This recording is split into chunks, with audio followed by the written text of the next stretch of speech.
जब तक उसने लिफाफा खोला तब तक बहुत देर हो चुकी थी। राहुल शहर में बड़ी कंपनी में नौकरी करता था। बचपन की तंग गलियों से निकलकर उसने ऊंची इमारतों तक का सफ़र तय किया था। माँ अक्सर गांव से फ़ोन करती, बेटा कब आएगा, तेरी पसंद की खीर बनाई है। राहुल हर बार हंसकर कह देता, माँ बहुत काम है, अगले महीने आऊँगा। धीरे धीरे फ़ोन कम हो गए।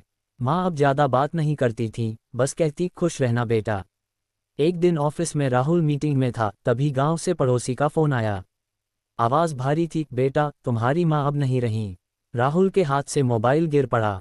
दुनिया जैसे थम गई। वह तुरंत गांव पहुंचा, लेकिन आंगन में अब सन्नाटा था। वही घर, वही दीवारें, बस माँ की आवाज़ नहीं थी। माँ की चारपाई के पास एक पुराना डिब्बा रखा था।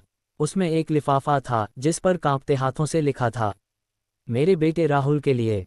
राहुल की आंखें भर आईं। उसने चिट्ठी खोली, बेटा तू बहुत बड़ा आदमी बन गया है, मुझे गर्व है।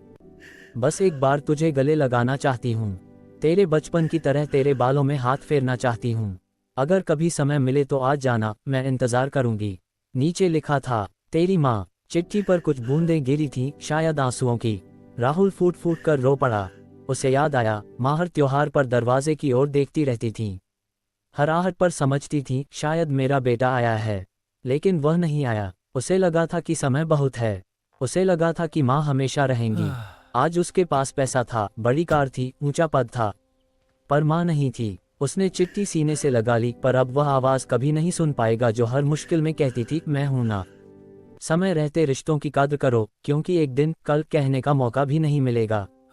अब आप बताइए, क्या हम सच में इतने व्यस्त हो गए हैं कि माँ बाप के लिए कुछ पल भी नहीं निकाल सकते?